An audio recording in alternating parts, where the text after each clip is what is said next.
എല്ലാവർക്കും നമസ്കാരം. കേരളത്തിന്റെ രാഷ്ട്രീയ സാമ്പത്തിക സാഹചര്യങ്ങളെല്ലാം മാറി മറിയുകയാണ്. നിലവിൽ കേരളത്തിൽ ഏറ്റവും അധികം ശക്തിപ്പെടുന്ന, വളരുന്ന, സ്വാധീന ശക്തിയേറുന്ന സമുദായം ഏതാണ് എന്ന് ചോദിച്ചാൽ അത് മുസ്ലിം സമുദായം തന്നെയാണ്. ഒരു കാലത്ത് കേരളത്തിന്റെ ഭരണചക്രം നിയന്ത്രിച്ചുകൊണ്ടിരുന്ന കേരളത്തിലെ ക്രൈസ്തവ സമുദായമാകട്ടെ ഏറ്റവും വലിയ തകർച്ചയിലേക്ക് പോവുകയുമാണ്. കേരളത്തിന്റെ ഒരു ജനസംഖ്യാ ശാസ്ത്രം എടുത്ത് നോക്കിയാൽ കേരളത്തിൽ പകുതിയിലധികം ഹിന്ദു പോപ്പുലേഷനാണ്. ബാക്കി പകുതി ക്രിസ്ത്യൻസും മുസ്ലിംസും ചേർന്നതാണ്. അതിൽ രണ്ടാം സ്ഥാനത്ത് മുസ്ലിംസ് ആണ്, മൂന്നാമതാണ് ക്രിസ്ത്യൻസ് ഉള്ളത്. കേരളം ഇപ്പോൾ കോൺഗ്രസ് ഭരിക്കാൻ പോകുന്നു. കേരളം 10 വർഷം ഇടത് ഭരിച്ചു. കമ്മ്യൂണിസ്റ്റ് പാർട്ടിക്ക് ഏറ്റവും അധികം വോട്ടുകൾ ചെന്നിരുന്നത് കേരളത്തിലെ ഏറ്റവും വലിയ സമുദായമായ ഈഴവ സമുദായത്തിൽ നിന്നായിരുന്നു. ഇനി കോൺഗ്രസ് കേരളം ഭരിക്കാൻ പോകുമ്പോൾ കേരളത്തിന്റെ പകുതിയിലധികം പോപ്പുലേഷനുള്ള ഹിന്ദു സമുദായത്തിൽ നിന്ന് കോൺഗ്രസിന് ലഭിക്കുന്ന ആകെ വോട്ടുകളേക്കാൾ കൂടുതലാണ് കേരളത്തിലുള്ള ക്രിസ്ത്യൻസും മുസ്ലിംസും കൂടി കോൺഗ്രസിന് ചെയ്യുന്ന വോട്ടുകളുടെ എണ്ണം. ഇവിടെ ശ്രദ്ധിക്കേണ്ട ഒരു കാര്യം, ഇനി കോൺഗ്രസ് കേരളം ഭരിക്കും എന്ന് പറയുമ്പോൾ അതുകൊണ്ട് ഏറ്റവും അധികം സാമ്പത്തികമായും സ്വാധീനപരമായും ശക്തിപ്പെടാൻ പോകുന്ന സമുദായം എന്ന് പറഞ്ഞാൽ ഒന്നാമത് മുസ്ലിം സമുദായമാണ്. ക്രിസ്ത്യൻ സമുദായത്തിനും ഇത് വലിയൊരു അവസരമാണ്. അവർക്കും ഒരുപാട് അവസരങ്ങളും ഒക്കെ തുറന്നിടുന്നുണ്ട്. അല്ലെങ്കിൽ ഭരണചക്രത്തിലുള്ള അവരുടെ സ്വാധീനം വർദ്ധിക്കുകയാണ് പഴയ ഇടത് ഭരണത്തെ അപേക്ഷിച്ച്. എന്നാൽ ക്രിസ്ത്യൻ സമുദായം തകർച്ചയിലേക്ക് പോകുന്നു എന്ന് പറയുന്നത് പഴയ ക്രിസ്ത്യൻ സമുദായത്തിന്റെ പ്രതാപകാലത്തെ അനുസ്മരിച്ചുകൊണ്ടാണ്. ഒരു കാലത്ത് കോൺഗ്രസ് കേരളത്തിൽ എതിരില്ലാതെ ഭരിച്ചുകൊണ്ടിരുന്ന സമയത്തൊക്കെ കേരളത്തിലെ മുഖ്യമന്ത്രിമാരെല്ലാം ക്രിസ്ത്യൻ സമുദായത്തിൽ നിന്നുള്ളവരായിരുന്നു. ക്രിസ്ത്യൻ പേരുകളാണ് നമ്മൾ കേട്ടുകൊണ്ടിരുന്നത്. എന്നാൽ അതിലുപരി ആഭ്യന്തരം കൈകാര്യം ചെയ്തിരുന്നതിൽ പ്രധാന സ്വാധീന ശക്തിയും ഇതേ ക്രിസ്ത്യൻസിന്റെ തന്നെയായിരുന്നു. അതുകൊണ്ടാണ് ഒരു കാലത്തിറങ്ങിയിരുന്ന സിനിമകളിൽ പോലും ഇവിടെ കേരളം ഭരിക്കുന്നത് ഞങ്ങൾ കോട്ടയത്തുള്ള കുറച്ച് ഗുസ്തി അറിയാവുന്ന അച്ചായന്മാരൊക്കെയാണ് എന്നൊക്കെയുള്ള പ്രശസ്തമായ മോഹൻലാലിന്റെ ഡയലോഗുകളൊക്കെ ഉണ്ട്. അതുപോലെ ഇതിനെയൊക്കെ വിമർശിച്ചുകൊണ്ട് ലാഹേൽ വക്കച്ചനെ പോലെയുള്ള കഥാപാത്രങ്ങളും അവരുടെ ഡയലോഗുകളും ഒക്കെ ഇന്നും നമ്മൾ ഓർക്കാറുണ്ട്. അതായത് കേരളത്തിന്റെ ആഭ്യന്തരവും കേരളത്തിന്റെ ഭരണചക്രവും എല്ലാം നിയന്ത്രിച്ചുകൊണ്ടിരുന്നതും ഏറ്റവും അധികം സ്വാധീനം ഉണ്ടായിരുന്നതും കാര്യങ്ങൾ തീരുമാനിച്ചിരുന്നതും ഒക്കെ ഒരു കാലത്ത് കേരള കോൺഗ്രസ്സിൽ ഏറ്റവും പ്രധാനമായിട്ട് ക്രിസ്ത്യൻ സമുദായമായിരുന്നുവെങ്കിൽ ഇന്ന് അവർ രണ്ടാം സ്ഥാനത്തേക്ക് മാറിയിട്ടുണ്ട്. ഇനി മൂന്നാം സ്ഥാനത്തേക്ക് മാറുമോ എന്നാണ് കണ്ടറിയേണ്ടത്. ഒന്നാമത് ഇപ്പോൾ മുസ്ലിം സമുദായം തന്നെയാണ്. കേരളത്തിൽ UDF എടുത്തു നോക്കിയാൽ ഇന്ത്യൻ നാഷണൽ കോൺഗ്രസ് കഴിഞ്ഞാൽ പിന്നീട് ഏറ്റവും വലിയ രണ്ടാമത്തെ വിഭാഗമാണ് ഇന്ത്യൻ യൂണിയൻ മുസ്ലിം ലീഗ്. എന്നാൽ ഈ മുസ്ലിം ലീഗിന്റെ കാര്യങ്ങൾ വെച്ചുകൊണ്ട് മാത്രമൊന്നും അല്ല ഈ പറയുന്നത്. അതൊരു വലിയ ശക്തി കേന്ദ്രമാണ്. അല്ലെങ്കിൽ നോർത്ത് കേരള എന്ന് പറഞ്ഞാൽ അവരുടെ സ്വാധീനത്തിലായി കഴിഞ്ഞിരിക്കുന്നു പൂർണ്ണമായും. കേരളത്തിൽ ഏത് സമുദായമാണ് ഏറ്റവും ശക്തിയുള്ളത്, ആർക്കാണ് ഏറ്റവും ഭാവിയുള്ളത് എന്നൊക്കെ പറഞ്ഞാലും എല്ലാ സമുദായങ്ങളിലും ഉള്ളവരെയൊക്കെ ഒരുപോലെ ബാധിക്കുന്ന ചില കാര്യങ്ങളുണ്ട്. അതായത് ഒരു ആശുപത്രി കേസ് വന്നാൽ, ഒരു 10-15 ലക്ഷമൊക്കെ ബില്ല് വന്നാൽ നിങ്ങളിൽ എത്ര പേർക്ക് അത് അടയ്ക്കാനായിട്ട് സാധിക്കും? 1-2 ലക്ഷമൊക്കെ ആണെങ്കിൽ മിക്കവർക്കും പറ്റുമായിരിക്കും. ഇനി അതുമല്ല, ഒരു 50, 60, 70 ലക്ഷം രൂപയൊക്കെയാണ് ഹോസ്പിറ്റൽ ബില്ല് വരുന്നതെങ്കിലോ? സംഭവിക്കുന്ന കാര്യങ്ങളാണ്. അത്രയും പൈസയൊന്നും നമുക്ക് മുൻകൂട്ടി സമ്പാദിച്ചു വെക്കാനൊന്നും സാധിക്കില്ല. ഇനി അങ്ങനെ സാധിച്ചാൽ തന്നെ ഭാവിയിൽ ഈ ആശുപത്രി ചിലവുകളും ബില്ലുകളും ഒക്കെ ഇരട്ടിയാകാനും സാധ്യതയുണ്ട്. അപ്പോൾ ബുദ്ധിയുള്ളവർക്ക് ചെയ്തു വെക്കാൻ പറ്റുന്നത് ഒരു നല്ല ഹെൽത്ത് ഇൻഷുറൻസ് എടുത്ത് വെക്കുക എന്നുള്ളതാണ്. മാത്രമല്ല, ഒരു കുടുംബത്തിൽ സമ്പാദിക്കുന്ന ഒരാൾക്ക് മരണം പോലെയുള്ള അത്യാഹിതങ്ങളൊക്കെ സംഭവിച്ചു കഴിഞ്ഞാൽ ആ കുടുംബം സാമ്പത്തികമായിട്ട് വലിയ പ്രശ്നങ്ങളിലേക്ക് പോകും. അതുകൊണ്ട് നിർബന്ധമായും ഒരു ടേം ഇൻഷുറൻസും കൂടി എടുത്തിരിക്കണം. ഹെൽത്ത് ഇൻഷുറൻസ് പോലെയല്ല ടേം ഇൻഷുറൻസ്. ഇത് അത്യാവശ്യം വരുമാനം, വിദ്യാഭ്യാസം ഒക്കെ ഉള്ളവർക്കാണ് എളുപ്പത്തിൽ എടുക്കാൻ സാധിക്കുക. അപ്പോൾ നിങ്ങൾക്ക് ടേം ഇൻഷുറൻസ് എടുക്കാൻ സാധിക്കുമോ, അല്ലെങ്കിൽ ഈ 2 ഇൻഷുറൻസുകൾക്കും കൂടി എത്ര പ്രീമിയം ആകും എന്നൊക്കെ ചെക്ക് ചെയ്യാനുള്ള ലിങ്ക് ഡിസ്ക്രിപ്ഷനിലും പിൻഡ് കമന്റിലും ഞാൻ കൊടുത്തിട്ടുണ്ട്. ഇവിടെ മാസം 400-500 രൂപയ്ക്കൊക്കെ ഹെൽത്ത് അതുപോലെ ടേം പ്ലാനുകൾ സ്റ്റാർട്ട് ചെയ്യുന്നുണ്ട്. 1 കോടി രൂപ വരുന്ന വലിയ കവറേജ് പ്ലാൻസ് നമുക്ക് ഹെൽത്ത് ഇൻഷുറൻസിനും പിന്നെ 2 കോടി വരുന്ന ടേം ഇൻഷുറൻസ് പ്ലാനുകളും ഇപ്പോൾ കിട്ടുന്നുണ്ട്. 1-2 അല്ല, ഇന്ത്യയിലെ ടോപ്പ് 50-ലധികം കമ്പനികളെ കമ്പയർ ചെയ്ത് നിങ്ങൾക്ക് ഇത് എടുക്കാനായിട്ട് സാധിക്കും. പ്രവാസികൾക്കാണെങ്കിൽ നാട്ടിൽ നിന്ന് കുറഞ്ഞ ചെലവിൽ എടുക്കാൻ സാധിക്കും. കൂടാതെ ടേം ഇൻഷുറൻസ് എടുക്കുമ്പോൾ 15% വരെ ഡിസ്കൗണ്ട് ലഭിക്കുന്നുണ്ട്. ഹെൽത്ത് ഇൻഷുറൻസ് ആണെങ്കിൽ 25% വരെ ഡിസ്കൗണ്ട് ലഭിക്കുന്നുണ്ട്. ഓരോ കുടുംബവും സാമ്പത്തികമായിട്ട് രക്ഷപ്പെടുമ്പോഴാണ് സമൂഹവും സാമ്പത്തികമായിട്ട് ഉയരുന്നത്. അപ്പോൾ അതിനുവേണ്ടി നമ്മൾ സമ്പാദിച്ചത് നഷ്ടപ്പെടാതിരിക്കാനും നമ്മുടെ കുടുംബത്തെ സാമ്പത്തികമായിട്ട് സുരക്ഷിതത്വത്തിലാക്കാനും ഈ 2 ഇൻഷുറൻസുകളും ആവശ്യമാണ്. അവ എളുപ്പത്തിൽ എടുക്കാനുള്ള ലിങ്ക് ഡിസ്ക്രിപ്ഷൻ ബോക്സിലും കമന്റ് ബോക്സിലും കൊടുത്തിട്ടുണ്ട്. അല്ലെങ്കിൽ സ്ക്രീനിലുള്ള ഈ QR കോഡ് സ്കാൻ ചെയ്താലും മതി. തീർച്ചയായിട്ടും ഇത് സീരിയസ് ആയിട്ട് എടുക്കുക. നമുക്ക് വീഡിയോയിലേക്ക് തിരിച്ചു വരാം. ഒരുപാട് കണക്കുകളിലേക്കും ഫാക്റ്റുകളിലേക്കും ഒക്കെ പോകുന്നതിന് മുൻപ് വളരെ എളുപ്പത്തിൽ ഇത് മനസ്സിലാക്കാൻ വേണ്ടി ഒരു കാര്യം പറയാം. ഒരു പഴയ കാലം നിങ്ങൾ ഓർക്കുകയാണെങ്കിൽ, പ്രത്യേകിച്ച് മധ്യ കേരളത്തിലൊക്കെ ഒരുമാതിരിപ്പെട്ട എല്ലാ ബിസിനസ്സുകളും നടത്തിയിരുന്നത് ക്രിസ്ത്യൻസ് ആണ്. പ്രൈവറ്റ് ബസ്സുകളുടെ പേരാണെങ്കിലും പ്രൈവറ്റ് ഇൻസ്റ്റിറ്റ്യൂഷനുകളാണെങ്കിലും സ്കൂളുകളും കോളേജുകളും ആശുപത്രികളും ഒന്നും മാത്രമല്ല, എല്ലാ തരത്തിലുള്ള ചെറുകിട ബിസിനസ്സുകളും ഒക്കെ തുടങ്ങിയിട്ട് ഏതും അല്ലെങ്കിൽ ഒരു സംരംഭം എന്ന് പറഞ്ഞാൽ പലതും നടത്തിയിരുന്നത് ക്രിസ്ത്യൻസ് ആയിരുന്നു. ക്രിസ്ത്യൻസിൻ്റെ പോപ്പുലേഷൻ ഏറ്റവും അധികം കൂടുതലുള്ള കോട്ടയം, എറണാകുളം അല്ലെങ്കിൽ ഇതുപോലെയുള്ള മധ്യ കേരളത്തിലെ ജില്ലകളുടെ കാര്യം എടുത്തു നോക്കിയാൽ പ്രത്യേകിച്ചും. എന്നാൽ ഇന്ന് എന്താണ് അവസ്ഥ? ഇന്നത് ഭൂരിഭാഗവും മുസ്ലിംസ് ഏറ്റെടുത്ത് തുടങ്ങിയിരിക്കുകയാണ്. അതായത് നോർത്ത് കേരളത്തിലാണെങ്കിലും അല്ലെങ്കിൽ കേരളം എമ്പാടും മുസ്ലിം സമുദായത്തിൽ നിന്ന് ബിസിനസ്സുകൾ ഒരുപാടുണ്ട്. അവർ തന്നെയാണ് ഇന്ന് ഏറ്റവും അധികം മുൻപിൽ. എന്നാൽ ഈ ക്രിസ്ത്യൻ സമുദായത്തിൽ നിന്ന് അവർ ഉപേക്ഷിച്ച് പോകുന്ന ബിസിനസ്സുകളും അല്ലെങ്കിൽ അവരുടെ സ്ഥാനത്തേക്കും കൂടി ആ സംരംഭങ്ങളെല്ലാം പിടിക്കുന്നത് മുസ്ലിം സമുദായത്തിൽ നിന്നുള്ളവരാണ്. അതിപ്പോൾ കോട്ടയം, പാല മുതൽ അങ്ങ് എടുത്തു നോക്കിയാലും ഒക്കെ നമുക്കിത് മനസ്സിലാവും. ഇതിൻ്റെ കാരണം എന്താണ്? ക്രിസ്ത്യൻ സമുദായത്തിന് സംഭവിച്ചിട്ടുള്ള വലിയ തകർച്ചയുടെ അല്ലെങ്കിൽ ആ പഴയ പ്രതാപകാലം അവസാനിച്ചു തുടങ്ങുന്നതിന്റെ പ്രധാന കാരണം എന്ന് പറയുന്നത് രാഷ്ട്രീയ തൊഴുത്തിൽ കുത്തുകളൊന്നും അല്ല. പഴയ കാലത്ത് ഈ ക്രിസ്ത്യൻ സമുദായത്തിൽ നിന്നും ഒക്കെ ആണെങ്കിലും ഒരുപാട് പേര് ഗൾഫിലേക്ക് പോയി പണം തിരിച്ച് നാട്ടിലേക്ക് കൊണ്ടുവന്നിരുന്നതായിരുന്നു ശീലമെങ്കിൽ ആ ട്രെൻഡ് മാറി അവരിൽ ഭൂരിഭാഗവും, പ്രത്യേകിച്ച് യുവതലമുറ മുഴുവൻ യൂറോപ്യൻ രാജ്യങ്ങളിലേക്കും പാശ്ചാത്യ രാജ്യങ്ങളിലേക്കുമൊക്കെ കുടിയേറാൻ തുടങ്ങിയതാണ്. അതായത് ക്രിസ്ത്യൻ സമുദായത്തിലെ മിക്ക വീടുകളിലും പ്രായമായ മാതാപിതാക്കൾ മാത്രമുള്ള അവസ്ഥ, ചെറുപ്പക്കാരില്ല, യുവാക്കളില്ല. ഇപ്പോൾ തമിഴ്നാട്ടിൽ തന്നെ വിജയുടെയൊക്കെ നേതൃത്വത്തിൽ വലിയ വിജയം നേടിയിരിക്കുമ്പോൾ അതിൽ പ്രധാനപ്പെട്ട വോട്ട് ഷെയർ പോയത് മുഴുവൻ യൂത്തിൽ നിന്നാണ്, പ്രത്യേകിച്ച് വനിതകളിൽ നിന്നാണ്. എന്നാൽ കേരളത്തിലെ കാര്യം എടുത്തു നോക്കുകയാണെങ്കിൽ, ക്രിസ്ത്യൻ സമുദായത്തിലെ കാര്യം എടുത്താൽ ഇല്ലെന്ന് തന്നെ പറയാം. എല്ലാവരും യൂറോപ്പിലും അല്ലെങ്കിൽ ഇതുപോലെയുള്ള പല പാശ്ചാത്യ രാജ്യങ്ങളിലേക്കുമൊക്കെ പോയി. ഇവിടെ ബിസിനസ്സുകൾ അവർ പരമ്പരാഗതമായി നടത്തിയിരുന്നത് പോലും ഏറ്റെടുക്കാനായിട്ട് ആളില്ല. സ്വന്തം നാട്ടിൽ അഭിമാനത്തോടെ ധനികരായിട്ട് ജീവിക്കാനുള്ള അവസരം നഷ്ടപ്പെടുത്തി ഭൂരിഭാഗം ആളുകളും മറ്റു നാടുകളിൽ പോയി രണ്ടാം കിടക്കാരായിട്ട് ജീവിക്കുകയാണ്. കാരണം അതിര് കടന്ന വിദേശ ഭ്രമം മാത്രം. കാരണം ഇങ്ങനെ പോകുന്നതിൽ വളരെ കുറച്ച് ആളുകൾ മാത്രമേ നാട്ടിൽ അവർ ജീവിച്ചിരുന്നതിനേക്കാൾ ബെറ്റർ ആയിട്ട് ജീവിക്കുന്നുള്ളൂ. എന്നാൽ നേരെ മറിച്ച് മുസ്ലിം സമുദായം എന്താണ് ചെയ്തത്? അവര് ബിസിനസ് വളർത്തുന്നതിനോടൊപ്പം തന്നെ ഇങ്ങനെ ഈ ക്രിസ്ത്യൻ സമുദായത്തിൽ നിന്നും ഒഴിഞ്ഞു കിട്ടുന്ന അവസരങ്ങളും കൂടി അവർ ഏറ്റെടുത്ത് അത് പൂർവാധികം വലുതാക്കുകയാണ്. അത്തരം ബിസിനസ്സുകളിലൂടെ അവർ വളരെയധികം ശക്തി നേടുകയാണ്, സാമ്പത്തികമായിട്ട് അഭിവൃദ്ധിപ്പെടുകയാണ്. സ്വന്തം നാട്ടിൽ തലയെടുപ്പോടെ കയ്യിൽ കാശുള്ളവരായിട്ട് ഏറ്റവും ശക്തമായ സമുദായമായിട്ട് അവർ വളരുകയാണ്. ഇവിടെയാണ് ക്രിസ്ത്യൻ സമുദായത്തിന് പിഴച്ചതും മുസ്ലിം സമുദായം വിജയം നേടുന്നതും. ഇത് പറയുമ്പോൾ ആർക്കും ഇഷ്ടപ്പെടാതിരുന്നിട്ടൊന്നും കാര്യമില്ല, ഇപ്പോൾ നടക്കുന്ന ഫാക്റ്റുകളാണ്.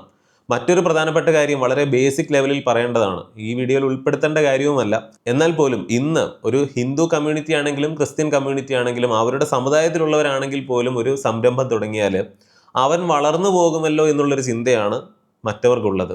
അതുകൊണ്ട് തന്നെ അതിനെ പ്രോത്സാഹിപ്പിക്കില്ല, അല്ലെങ്കിൽ അവരുടെ കടയിൽ കയറില്ല.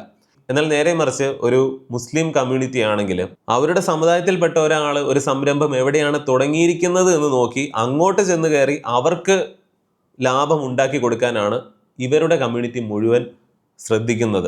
അതായത് ഒരു കമ്മ്യൂണിറ്റിയോടുള്ള സ്നേഹവും അല്ലെങ്കിൽ അവരുടെ സമുദായം ശക്തിപ്പെടണം, വളരണമെന്നുള്ള ഒരു പൊതുവായ ആഗ്രഹവും മുസ്ലിം കമ്മ്യൂണിറ്റിക്ക് തന്നെയാണ് ഏറ്റവും അധികമായിട്ടുള്ളത്. ക്രിസ്ത്യൻസിന് അത് വളരെ കുറവാണ്, ഹിന്ദുക്കൾക്ക് ഏകദേശം അങ്ങനെയൊക്കെ തന്നെയാണ്. ഒരു ഗവൺമെൻറ് ജോലിയോ അതിനപ്പുറം ഒന്നും വലിയ സ്വപ്നങ്ങൾ പൊതുവെ ഈ ഹിന്ദു കമ്മ്യൂണിറ്റിയിലൊന്നും കാണുന്നില്ല. അല്ലെങ്കിൽ വളരണമെന്നോ ശക്തിപ്പെടണമെന്നോ ഉള്ള ആഗ്രഹങ്ങളൊന്നുമില്ല. പരമാവധി ഒരു ഗവൺമെൻറ് ജോലി അവർ ഹാപ്പിയാണ്. നായർ സമുദായത്തിൽ നിന്നോ ഈഴവ സമുദായത്തിൽ നിന്നോ വലിയ ബിസിനസ്സുകളൊന്നും ചെയ്യുന്നവരില്ല എന്നല്ല പറഞ്ഞത്. എന്നാൽ നേരെ മറിച്ച് ഏറ്റവും അധികം പണം നിങ്ങൾക്ക് ലഭിക്കുന്നത്, നിങ്ങളൊരു വലിയ ശക്തിയാവുന്നതും ഒക്കെ സംരംഭങ്ങൾ ചെയ്യുമ്പോൾ മാത്രമാണ്. ആ മേഖല കൈയടക്കി വെച്ചിരുന്ന ക്രിസ്ത്യൻസ് ആണ് ഇന്ന് അത് ഉപേക്ഷിച്ചുകൊണ്ടിരിക്കുന്നത്, അല്ലെങ്കിൽ പുതിയ തലമുറ മുഴുവൻ ഇങ്ങനെ പുറത്തു പോയി കഷ്ടപ്പെട്ടുകൊണ്ടിരിക്കുന്നത്. എന്നാൽ ഈ ഒരു അവസരം കണ്ട് ഉണർന്ന് പ്രവർത്തിച്ച് കേരളം തന്നെ സ്വാധീനത്തിലാക്കിക്കൊണ്ടിരിക്കുന്നത് മുസ്ലിം സമുദായവുമാണ്. ഇതിനാനുപാതികമായി തന്നെയാണ് കോൺഗ്രസിന് കേരളം ഭരിക്കുമെന്ന് പറയുമ്പോൾ അതിൽ ഏറ്റവും സ്വാധീന ശക്തി ഒരു മുസ്ലിം കമ്മ്യൂണിറ്റിക്ക് തന്നെയായിരിക്കുമെന്നും പറയുന്നത്. അത് ഇന്ത്യൻ നാഷണൽ കോൺഗ്രസ് കഴിഞ്ഞാൽ പിന്നീട് ഇന്ത്യൻ യൂണിയൻ മുസ്ലിം ലീഗ് വരുന്നതുകൊണ്ട് മാത്രമൊന്നുമല്ല. കോൺഗ്രസിലുടനീളമാണെങ്കിലും അവരുടെ സ്വാധീന ശക്തി വർദ്ധിക്കുകയാണ്. അവർക്ക് വലിയൊരു ഭാവിയുണ്ട്, കാരണം അവർ സംരംഭങ്ങൾ ചെയ്ത് വളരുന്നുണ്ട്, അവരുടെ പോപ്പുലേഷൻ കൂടുന്നുണ്ട്. നേരെ മറിച്ച് ക്രിസ്ത്യൻസ് ആണെങ്കിലോ പോപ്പുലേഷൻ പഴയതുപോലെ ഇല്ല എന്നുള്ളത് മാത്രമല്ല, ഉള്ളവർ തന്നെയും പുറത്തേക്കും പോവുകയാണ്. ക്രിസ്ത്യൻ കമ്മ്യൂണിറ്റിയിലുള്ളവർ ഗൾഫിൽ പോയി പണം ഉണ്ടാക്കിയിട്ട് നാട്ടിൽ വരുന്നവരാണെങ്കിൽ പോലും അവരതെല്ലാം കൂടുതലും ഇൻവെസ്റ്റ് ചെയ്യുന്നത് വലിയ വീട് പണിത് വലിയ കാറ് വാങ്ങി അയൽക്കാരെ കാണിക്കാൻ വേണ്ടി മാത്രമാണ്. അതിൽ നിന്ന് ഒരു ബിസിനസ് തുടങ്ങാനായിട്ട് ഇവിടെ അനുകൂലമായ ഘടകങ്ങൾ പലപ്പോഴും ഉണ്ടായിരുന്നില്ല, പ്രത്യേകിച്ച് ഇടത് ഭരിച്ചിരുന്ന കാലഘട്ടത്തിൽ എന്ന് നമുക്കറിയാം. എന്നാൽ അതുകൂടാതെ സംരംഭങ്ങളോട് അവർക്ക് വലിയ താല്പര്യമൊന്നും ഉണ്ടായിരുന്നില്ല. മറ്റൊരാളെ കാണിക്കാൻ വേണ്ടിയിട്ട് വലിയ വീടും കാറും വാങ്ങുക, ഇതിനപ്പുറത്തേക്ക് അവർക്ക് വലിയ പഴയതുപോലെയുള്ള സംരംഭങ്ങളോട് താല്പര്യം ഉണ്ടായിരുന്നില്ല. ഒരു കാലത്ത് പലയിടത്തും ചെറിയ പീടികകൾ തുടങ്ങി അല്ലെങ്കിൽ ചെറുകിട വ്യാപാരങ്ങളും ഒക്കെ പഴയ ക്രിസ്ത്യൻ കാർന്നവന്മാരെല്ലാം നടത്തിയിരുന്നതൊക്കെ പിന്നീട് മക്കളായപ്പോൾ വിറ്റിട്ട് പോവുക അല്ലെങ്കിൽ വിദേശത്തേക്ക് പോവുക, ഇതായി ട്രെൻഡ്. നേരെ മറിച്ച് മലപ്പുറം കോഴിക്കോട് മുതലുള്ള അല്ലെങ്കിൽ മുസ്ലിം കമ്മ്യൂണിറ്റി കൂടുതലായി ബിസിനസ് ചെയ്യുന്ന ഭാഗങ്ങളൊക്കെ നോക്കിയാലും അവർ ഷോ ഓഫ് മാത്രമല്ല ചെയ്യുന്നത്, അതിനൊപ്പം ആ പണം ഇരട്ടിയാക്കാൻ നാട്ടിൽ നിന്ന് തന്നെ സംരംഭം ചെയ്ത് അത് വർദ്ധിപ്പിക്കാനായിട്ട് ശ്രദ്ധിക്കുന്നുണ്ട്. ഇവിടെ എല്ലാം ന്യൂട്രലായിട്ട് ഒന്നിലും താല്പര്യമില്ലാതെ നിൽക്കുന്ന സമുദായങ്ങളായിട്ടാണ് പലപ്പോഴും ഹിന്ദു കമ്മ്യൂണിറ്റിയിലെ പല സമുദായങ്ങളെ നമ്മൾ കാണുക. അവരുടെ ഏറ്റവും വലിയ വീക്ക് പോയിന്റ് എന്താണ്? ഈ പറയുന്നത് പോലെ വലിയ സ്വപ്നങ്ങളില്ല അല്ലെങ്കിൽ സംരംഭങ്ങൾ ചെയ്യാൻ താല്പര്യമില്ല. മുസ്ലിം കമ്മ്യൂണിറ്റിയിലുള്ള ആളുകളാണെങ്കിലും അല്ലെങ്കിൽ പഴയ ക്രിസ്ത്യൻ കമ്മ്യൂണിറ്റിയുടെ കാര്യമാണെങ്കിലും ഒക്കെ എല്ലാവരും വലിയ ഫാക്ടറി മുതലാളിമാരായിരുന്നില്ല. ഏറ്റവും ചെറിയ ഒരു സംരംഭം മുതൽ അവിടെ നിന്നങ്ങ് വളരാനുള്ള ഒരു മനസ്സ് അവർക്കുണ്ടായിരുന്നു. ഇന്ന് നമ്മൾ നോക്കിക്കഴിഞ്ഞാൽ കേരളത്തിലെ ഏറ്റവും പ്രധാനപ്പെട്ട ആശുപത്രികൾ, കോളേജുകൾ, സ്കൂളുകൾ എല്ലാം ക്രിസ്ത്യൻസ് ആണ് തുടങ്ങിയിട്ടുള്ളത്. അല്ലെങ്കിൽ ഇന്നും അതിൻ്റെ ഒരു മോണോപ്പൊളി തന്നെ ക്രിസ്ത്യൻ സമുദായത്തിന്റെ കയ്യിലുണ്ട്, മെഡിക്കൽ ഫീൽഡ് പ്രത്യേകിച്ചും. ഭാവിയിൽ അങ്ങോട്ട് സ്കൂളുകളുടെയും കോളേജുകളുടെയും ഒക്കെ കാലഘട്ടം പോലും കഴിയുകയാണ്. പഠന രീതികൾ മാറുകയാണ്. അവരുടെ അതേ വിദ്യാഭ്യാസ സ്ഥാപനങ്ങളിൽ പഠിക്കാനായിട്ട് അവരുടെ സമുദായത്തിൽ നിന്ന് തന്നെ പോപ്പുലേഷൻ ഇല്ല, കുട്ടികളില്ല എന്നുള്ളൊരവസ്ഥ, പലതും പൂട്ടിപ്പോകുന്ന അവസ്ഥ.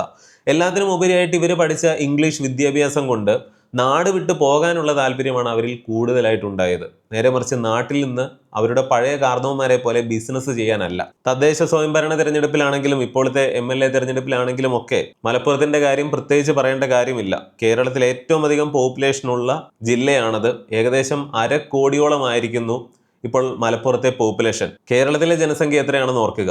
ഇന്ത്യൻ യൂണിയൻ മുസ്ലിം ലീഗിൽ മാത്രമല്ല, അല്ലെങ്കിൽ കേരളത്തിലെ UDFന്റെ മെയിൻ പാർട്ടായിട്ടുള്ള ഏറ്റവും വലിയ ഭാഗമായിട്ടുള്ള ഇന്ത്യൻ നാഷണൽ കോൺഗ്രസിലടക്കം മുസ്ലിം സമുദായത്തിന്റെ സ്വാധീന ശക്തിയും നിയന്ത്രണങ്ങളും ഒക്കെ ഭാവിയിൽ മനസ്സിലാക്കാനിരിക്കുന്നതേ ഉള്ളൂ. ഇവിടെ മറ്റൊരു കാര്യമുള്ളത്, പണ്ടാകട്ടെ ഇന്നുമാകട്ടെ കോൺഗ്രസിന് ഏറ്റവും അധികം, അതായത് ക്രിസ്ത്യൻ സമുദായത്തെക്കാൾ കൂടുതൽ വോട്ടുകൾ കിട്ടിയിരുന്നത് മുസ്ലിം സമുദായത്തിൽ നിന്ന് തന്നെയാണ്. എന്നിട്ടും പല കാലഘട്ടങ്ങളിലും കേരളത്തിൽ പകുതിയോളം വരുന്ന ഹിന്ദു പോപ്പുലേഷൻ ഉണ്ട്, അല്ലെങ്കിൽ നായർ സമുദായം ഒരു പ്രധാന ഭാഗത്തുണ്ട്. ക്രിസ്ത്യൻസിന്റെ അതേ എണ്ണമൊക്കെ തന്നെ അവരുമുണ്ട്. ഏറ്റവും വലിയ സമുദായമായ ഈഴവ സമുദായമുണ്ട്. കോൺഗ്രസിന് ക്രിസ്ത്യാനികളെക്കാൾ കൂടുതൽ വോട്ട് കൊടുത്തിരുന്ന മുസ്ലിം സമുദായമുണ്ട്.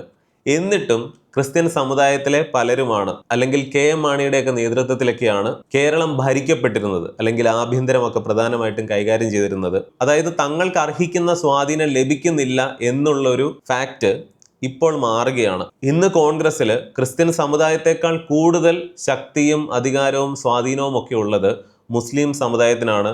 അതിലെ ഒരു പ്രധാന ഭാഗമായിട്ട് ഇന്ത്യൻ യൂണിയൻ മുസ്ലിം ലീഗ് നിൽക്കുകയും ചെയ്യുന്നുണ്ട്.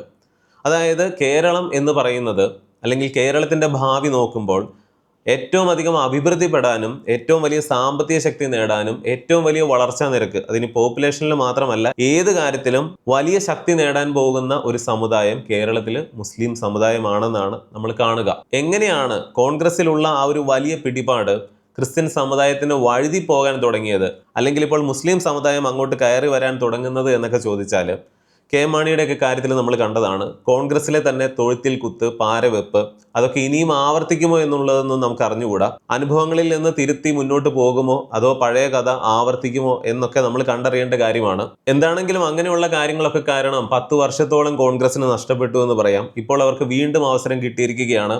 എന്നാൽ ഇപ്രാവശ്യം നഷ്ടം സംഭവിച്ചിരിക്കുന്നത് ആർക്കാണ് എന്ന് ചോദിച്ചാൽ, ക്രിസ്ത്യൻ സമുദായത്തിന് കോൺഗ്രസിലുണ്ടായിരുന്ന ആ പഴയ പ്രതാപം, സ്വാധീനം വല്ലാതെ കുറഞ്ഞു പോയിരിക്കുന്നു. ഇതെല്ലാം പറയുമ്പോൾ കേരളത്തിൽ ഏറ്റവും തകർച്ചയിലേക്ക് പോകുന്ന സമുദായമാണ് ക്രിസ്ത്യൻസ് എന്നോ, അല്ലെങ്കിൽ അവരാകെ പാപ്പരാകാൻ പോവുകയാണെന്നോ, കോൺഗ്രസിലോ അല്ലെങ്കിൽ മറ്റു പാർട്ടികളോ ഒന്നും ക്രിസ്ത്യൻസിന് ഒരു ഹോൾഡും ഇല്ലെന്നോ ഒന്നുമല്ല പറഞ്ഞത്. വലിയ ശക്തിയാണ് അവർ, വലിയ സ്വാധീനമുണ്ട്. എന്നാൽ അവരുടെ ആ പ്രതാപകാലം വെച്ച് നോക്കുമ്പോൾ ഇന്ന് അവർ താഴേക്ക് പോകുന്നു, ആ സ്ഥാനത്തേക്ക് മുസ്ലിം സമുദായം കയറി വരുന്നു എന്നാണ് പറഞ്ഞത്. കോൺഗ്രസ് പഴയ പല്ലവി തന്നെ ആവർത്തിക്കുകയാണെങ്കിൽ ഒരുപക്ഷെ ഭാവിയിൽ കേരളത്തിൽ സംഭവിക്കാൻ പോകുന്നത് ഒരുപക്ഷെ ഇപ്പോൾ പശ്ചിമ ബംഗാളിലൊക്കെ സംഭവിച്ചതായിരിക്കും. അതായത് കമ്മ്യൂണിസം കൊണ്ട് നശിച്ചു പോയ ബംഗാളിൽ പിന്നീട് തൃണമൂൽ കോൺഗ്രസ് ഒക്കെ വരുന്നു. ഇപ്പോൾ അവരും പുറത്തായിരിക്കുന്നു. BJP ആണ് ഇപ്പോൾ അവിടെ ഭരിക്കുന്നത്. 10 വർഷം കമ്മ്യൂണിസ്റ്റ് പാർട്ടി വെറുപ്പിച്ചതുപോലെ തന്നെ ഇനിയും ഒരു 5 വർഷം അല്ലെങ്കിൽ 10 വർഷം കോൺഗ്രസും കൂടി വെറുപ്പിച്ചാൽ ഒരുപക്ഷെ ബംഗാളിൽ സംഭവിച്ചതുപോലെയുള്ള കാര്യങ്ങളായിരിക്കും ഭാവിയിൽ കേരളത്തിലും സംഭവിക്കുക. 0 MLA സീറ്റിൽ നിന്ന് 3 സീറ്റ് കേരളത്തിൽ തന്നെ ഇപ്പോൾ BJP നേടിയിട്ടുണ്ട്. ഇന്ത്യയിലെ ഭൂരിഭാഗം സംസ്ഥാനങ്ങളിലും ഉള്ളതുപോലെയുള്ള ഒരു ജനസംഖ്യാശാസ്ത്രമല്ല കേരളത്തിലേത്. 27% ഇവിടെ മുസ്ലിംസ് ഉണ്ട്, ഒരു 19% ക്രിസ്ത്യൻസ് ഉണ്ട്, 50%-ലധികം ഹിന്ദുക്കളുമുണ്ട്. എന്നാൽ എന്തുകൊണ്ട് സമുദായങ്ങളെ വെച്ച് പറയേണ്ടി വരുന്നു എന്ന് ചോദിച്ചാൽ, ഏറ്റവും വലിയ ഈഴവ സമുദായം കൂടുതലായിട്ടും കമ്മ്യൂണിസ്റ്റ് പാർട്ടിക്കൊക്കെയാണ് കാലങ്ങളായിട്ട് ഭൂരിഭാഗവും വോട്ട് ചെയ്യുന്നത്. ഏകദേശം ക്രിസ്ത്യൻസിന്റെ അതേ പോപ്പുലേഷനൊക്കെ തന്നെ നായർ കമ്മ്യൂണിറ്റിയും ഇവിടെ ഉണ്ടെങ്കിലും അവർ പണ്ട് കൂടുതലും കോൺഗ്രസിനായിരുന്നു ചെയ്തിരുന്നതെങ്കിൽ പിന്നീട് അവരിൽ ഒരു ഭാഗം BJPക്ക് അനുഭാവം കാണിക്കുന്നു. അതുമാത്രമാണ് BJPക്ക് കേരളത്തിൽ നിന്ന് പ്രധാനമായിട്ട് ഒരു വോട്ട് ബാങ്ക് ഉള്ളത് എന്ന് പറയാം. 10% വരുന്ന SC കമ്മ്യൂണിറ്റി ഉണ്ട്. പിന്നെ ക്രിസ്ത്യൻസും മുസ്ലിംസും ഒക്കെ ആണെങ്കിലും ഇവരെല്ലാം തന്നെ ഏതെങ്കിലും ഒരു പാർട്ടിക്ക് മാത്രമല്ല, ഇവരിൽ തന്നെ ഭൂരിഭാഗവും ഒരു പക്ഷേ ഇന്ന പാർട്ടിക്ക് എന്നായിരിക്കും വോട്ട് ചെയ്ത് ശീലിച്ചിട്ടുണ്ടാവുക. എന്നാൽ ഇവിടെ ക്രിസ്ത്യൻ, ഹിന്ദു, മുസ്ലിം എന്ന് നോക്കിക്കഴിഞ്ഞാൽ ഇതിൽ ഹിന്ദു സമുദായം വലിയൊരു വളർച്ചാ നിരക്ക് മുസ്ലിം കമ്മ്യൂണിറ്റിയെ പോലെ കാണിക്കുന്നില്ല. നേരെ മറിച്ച് ക്രിസ്ത്യൻസ് എന്ന് പറഞ്ഞു കഴിഞ്ഞാൽ പണ്ടുള്ള വളർച്ച നിരക്കിൽ നിന്ന് അവർ താഴേക്ക് പോവുകയുമാണ്. സാമ്പത്തികമായിട്ടാണ് പറഞ്ഞത്. ഓരോ സമുദായങ്ങൾ മാത്രമല്ല, ഒരു സമൂഹം സാമ്പത്തികമായിട്ട് മുന്നേറണമെങ്കിൽ അവയിലെ ഓരോ കുടുംബവും സാമ്പത്തിക പ്രതിസന്ധികളിൽ വീഴാതെ പിടിച്ചു നിൽക്കണം. അപ്രതീക്ഷിതമായ രോഗങ്ങളോ അത്യാഹിതങ്ങളോ ഒക്കെ വന്നാൽ വർഷങ്ങളോളം നമ്മൾ കഷ്ടപ്പെട്ട് ഉണ്ടാക്കിയതൊക്കെ ഒരു നിമിഷം കൊണ്ട് നഷ്ടപ്പെട്ടു പോകാൻ സാധ്യതയുണ്ട്. അതുകൊണ്ട് ഒരു നല്ല ഹെൽത്ത് ഇൻഷുറൻസും ടേം ഇൻഷുറൻസും കുടുംബത്തിന് അത്യാവശ്യമായിട്ട് വേണം. ഡിസ്ക്രിപ്ഷനിലും പിൻഡ് കമന്റിലും കൊടുത്തിരിക്കുന്ന ലിങ്കിലൂടെ പോയി നിങ്ങൾക്ക് ഇന്ന് തന്നെ ഇഷ്ടമുള്ള പ്ലാൻ എടുത്തു വെക്കാം. അതല്ലെങ്കിൽ സ്ക്രീനിൽ കാണുന്ന ഈ QR കോഡ് സ്കാൻ ചെയ്താലും നിങ്ങൾക്ക് ഈ പ്ലാനുകൾ എടുക്കാം. ഇന്നത്തെ വീഡിയോയെക്കുറിച്ചുള്ള നിങ്ങളുടെ എല്ലാ അഭിപ്രായങ്ങളും കമന്റിൽ എഴുതണം. മറ്റൊരു വീഡിയോയിൽ വീണ്ടും വരാം. നന്ദി, നമസ്കാരം.